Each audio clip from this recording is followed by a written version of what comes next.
दोस्तों आज का आईपीएल मुकाबला केकेआर वर्सेस हैदराबाद की टीम के बीच टॉस जीतकर पहले गेंदबाजी करने का फैसला किया और वहीं पहले बल्लेबाजी करने उतरी हैदराबाद की टीम की तरफ से ट्रेविस हेड और अभिषेक शर्मा पारी की शुरुआत करते हैं। दोनों ही बल्लेबाज पावर प्ले में आज तूफानी अंदाज में बल्लेबाजी कर रहे थे। दोनों के बीच पहले तो पावर प्ले में 50 रनों की पार्टनरशिप पूरी होती है। एक छोर पर ट्रेविस हेड तूफानी अंदाज में बल्लेबाजी कर रहे थे, दूसरे छोर पर अभिषेक शर्मा भी वरुण चक्रवर्ती के ओवर में 25 रन ठोक डालते हैं। दोनों ही बल्लेबाज हैदराबाद के स्कोर को पावर प्ले में 80 रनों के पार पहुंचाते हैं, लेकिन तभी पावर प्ले के आखिरी ओवर में ट्रेविस हेड 21 गेंदों पे 46 रन बनाकर आउट हो जाते हैं और 82 रन के स्कोर पे पावर प्ले में हैदराबाद का पहला विकेट गिरता है। फिर उसके बाद अभिषेक शर्मा का साथ निभाने ईशान किशन आते और इन दोनों के बीच बेहतरीन पार्टनरशिप होती है। ईशान किशन आते शानदार 3 चौके लगाते हैं, दूसरे छोर पर अभिषेक शर्मा भी 68 के करीब थे, लेकिन तभी ईशान किशन भी 9 गेंदों पे 14 रन बनाकर आउट हो जाते हैं। 111 रन के स्कोर पे केकेआर की टीम हैदराबाद का दूसरा बड़ा विकेट चटकाती है। फिर उसके बाद उसी ओवर में मुजरबानी अभिषेक शर्मा को 48 रन के स्कोर पे आउट कर देते हैं और 112 रन के स्कोर पे यहाँ पे हैदराबाद की टीम का तीसरा बड़ा विकेट गिरता है। फिर उसके बाद क्लासन का साथ निभाने अनिकेत वर्मा आते हैं, लेकिन ये भी ज्यादा देर नहीं टिक पाते और 1 रन के स्कोर पे आउट हो जाते हैं अनिकेत वर्मा और 118 रन के स्कोर पे अनिकेत के रूप में हैदराबाद की टीम का चौथा विकेट गिरता है। फिर क्लासन का साथ निभाने नीतीश कुमार रेड्डी आते हैं और इन दोनों के बीच बेहतरीन पार्टनरशिप होती है। हालांकि विकेट गिरने की वजह से थोड़े से दोनों बल्लेबाज धीमी बल्लेबाजी कर रहे थे,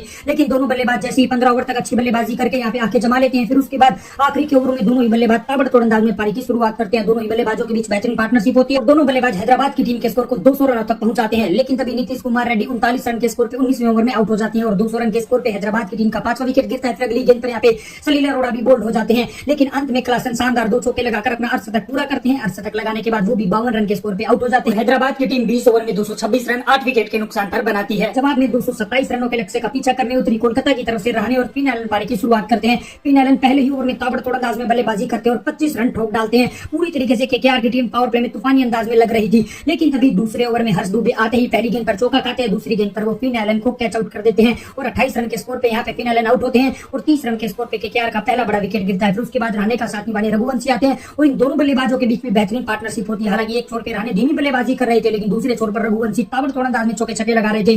दोनों बल्लेबाजों ने यहाँ पे केकेआर के स्कोर को 50 रनों के पार पहुंचाया, लेकिन फिर उसके बाद रहाणे यहाँ पे स्लोवर गेंद पर 59 कट की 8 रन बनाकर आउट हो जाते हैं और 67 रन के स्कोर पे पावर प्ले में यहाँ पे केकेआर का दूसरा विकेट गिरता है। फिर उसके बाद कैमरन ग्रीन यहाँ पे रघुवंशी का साथ निभाने आते हैं, लेकिन इन दोनों बल्लेबाजों की पार्टनरशिप भी नहीं टिक पाती। तालमेल की गड़बड़ी की वजह से यहाँ पे कैमरन ग्रीन 2 रन के स्कोर पे आउट हो जाते हैं और यहाँ पे पावर प्ले के आखिरी गेंद पर 74 रन के स्कोर पे केकेआर का तीसरा विकेट गिरता है। उसके बाद रघुवंशी का साथ निभाने रिंकू सिंह आते हैं और इन दोनों के बीच बेहतरीन पार्टनरशिप होती है। दोनों ही बल्लेबाज तूफानी अंदाज में बल्लेबाजी करते हुए केकेआर के स्कोर को 100 रनों के पार पहुंचाते हैं और रघुवंशी भी एक छोर पे शानदार अंदाज में बल्लेबाजी करते हुए अपना अर्धशतक पूरा करते हैं। दूसरे छोर पर रिंकू भी शानदार चौके लगा रहे थे, लेकिन तभी तालमेल की गड़बड़ी की वजह से अंकुरिश रघुवंशी भी 52 रन के स्कोर पे आउट हो जाते हैं और 120 रन के स्कोर पे केकेआर का चौथा बड़ा विकेट गिरता है। फिर उसके बाद अनुकूल रॉय आते हैं, वो भी 0 रन के स्कोर पे आउट हो जाते हैं। अब यहाँ पे रिंकू सिंह का साथ निभाने रमनदीप सिंह आते हैं। इन दोनों के बीच छोटी सी पार्टनरशिप चलती है, लेकिन तभी रिंकू सिंह भी 25 गेंदों पे 35 रन बनाकर आउट हो जाते हैं और 139 रन के स्कोर पे केकेआर का छठा बड़ा विकेट गिरता है। फिर उसके बाद यहाँ पे सुनील नारायण आते हैं और आते ही वो शानदार 2 छक्के लगाते हैं, लेकिन 2 छक्के लगाने के बाद वो 12 रन के स्कोर पे आउट हो जाते हैं। अब एक छोर पे रमनदीप सिंह खड़े थे और उनका साथ निभाने कार्तिक त्यागी आते हैं।